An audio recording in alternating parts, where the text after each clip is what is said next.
In following the way of the ninja, you must strive to create a pattern of consistency throughout every aspect of your daily life. That is, in addition to mastering the techniques themselves, you must also pay attention to a number of other areas. Diet, such as eating natural, wholesome foods, and avoiding refined and processed ones.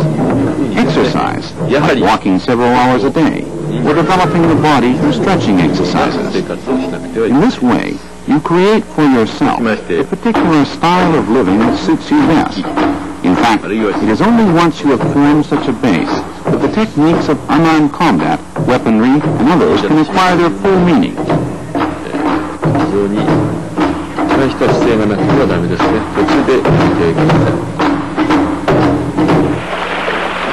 This demonstration shows one result of a ninja's long years of training, the ability to intercept the murderous intent of an attacker. Dr. Hatsumi directs the intent to kill to the student in front of him, then brings the sword down. The ninja's acquired intuition warns him of impending danger, enabling him to dodge the blow at the last instant.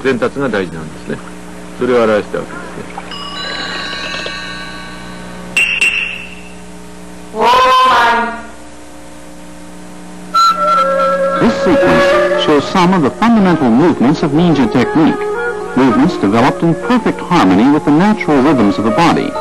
Although each is basically very simple, in combination, they take on deadly effectiveness.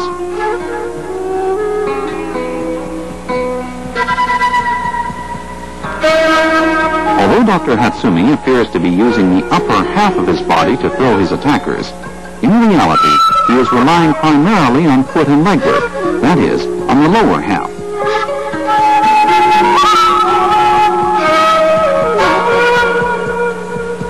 Once again, pay close attention to the footwork in this sequence. Footwork is by far the most important part of a ninja's physical training. With the center of gravity firmly planted in the lower torso and energy radiating from the pit of the stomach, all it takes is the slightest pressure on an attacker's arm to redirect the momentum of a charge to his own advantage. That's why both masters and students alike go to great lengths in taking care of their feet and legs.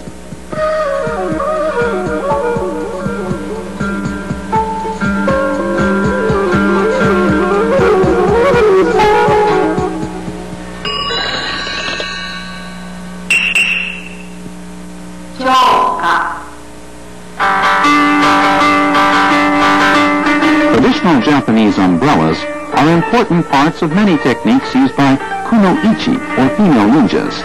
Here it helps to divert her attacker's attention, as well as serving as an effective weapon.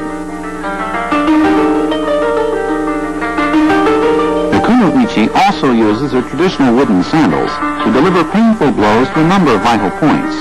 Here she throws them to gain time in readying a vial of blinding powder for her assailant's next and last charge. Notice the lateral walking style, which gives the kunoichi time to detect vulnerable points in her attacker's defense. In the past, umbrellas were also favorite means of concealing such lethal weapons as spears or poison darts attached to the ends of the umbrella spokes.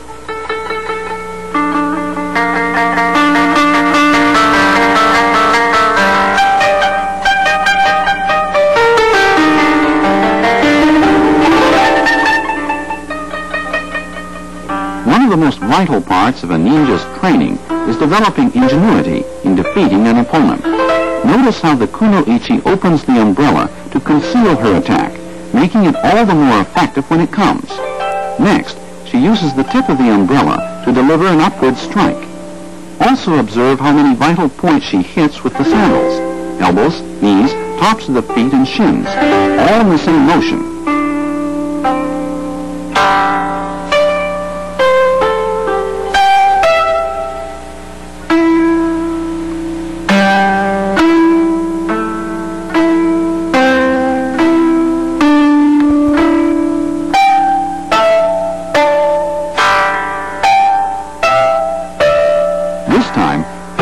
To the kunoichi's craft in distracting her opponent's attention as she looks for an opening. This sequence is a perfect illustration of one of the basic tenets of ninja philosophy, that rather than actually defeating an opponent, the ninja leads him to defeat himself.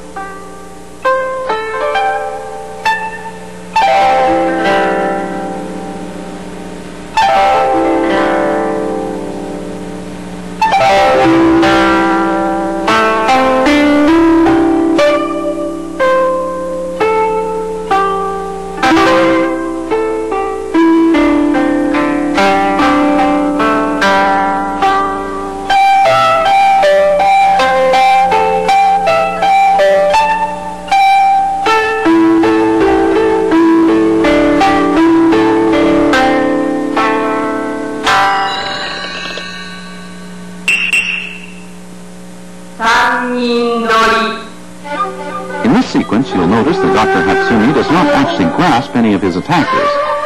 Instead, he breaks free with a single continuous application of energy, the crux of all ninja techniques.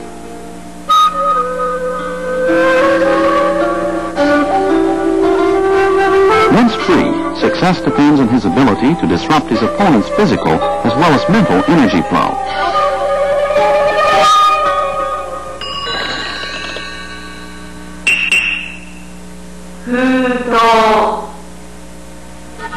The ninja does not attempt to direct an encounter with the enemy, but adjusts his moves and the intensity of his attack according to each situation. Here, as always, Dr. Hatsumi uses no more moves or energy than necessary. After applying the proper pressure holds, simply walking forward is quite sufficient to subdue his victim. Notice that Dr. Hatsumi does not grasp his attacker with his hands, throwing him instead with his entire body. He then walks forward, leaving room for neither resistance nor escape.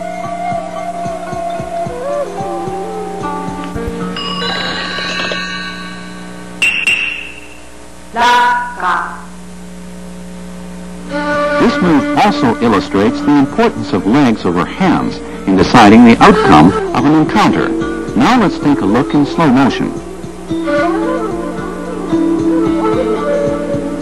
Dr. Hatsumi takes down the first attacker with balance and footwork alone, and the next with a kick ending in a sharp outward snap to the solar plexus. And after throwing the third, he once again applies pressure to the last two as he walks toward them, rendering them completely helpless. As you learn the way of the ninja, you will forget the notion that you direct a combat situation yourself. Your moves will be dictated by those of your opponent. This is a fundamental principle of not only ninja unarmed combat, but of all other types as well.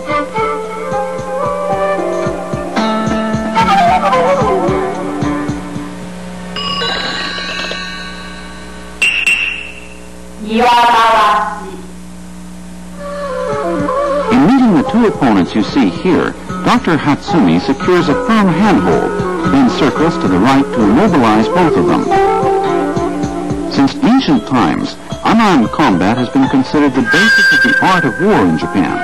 Accordingly, walking to the right in this manner is much more than just walking. It is a direct expression of the principles of that art. Watch closely. Dr. Hatsumi uses none of the strength in his hands, relying instead on his feet and legs to do his work for him. His hands are basically just for show. It's the lower half of his body that's responsible for the outcome you see here.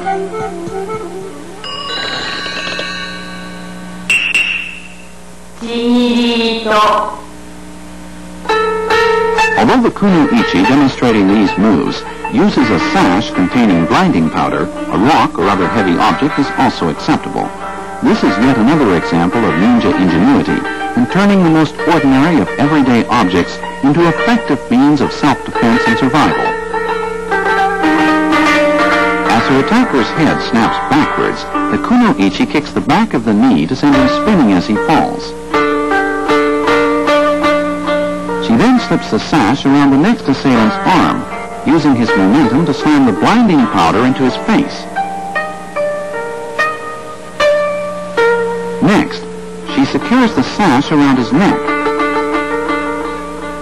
And from this position, she takes him down straight instead of actually throwing him.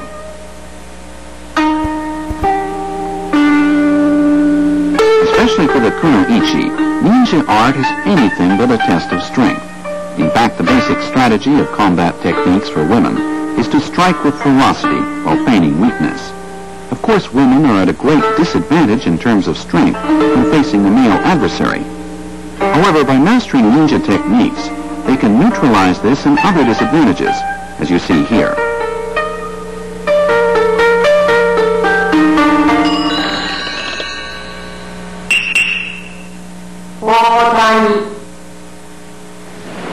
During the period of warring states, the axe was ranked as one of the 6 principal implements of Japanese warfare. What's more, since axe techniques are related to other types of pole fighting, mastery in this area gives the practitioner easy access to a wide range of others, a trademark of ninja art. That is, a well-balanced mastery of both unarmed as well as armed combat techniques is a prerequisite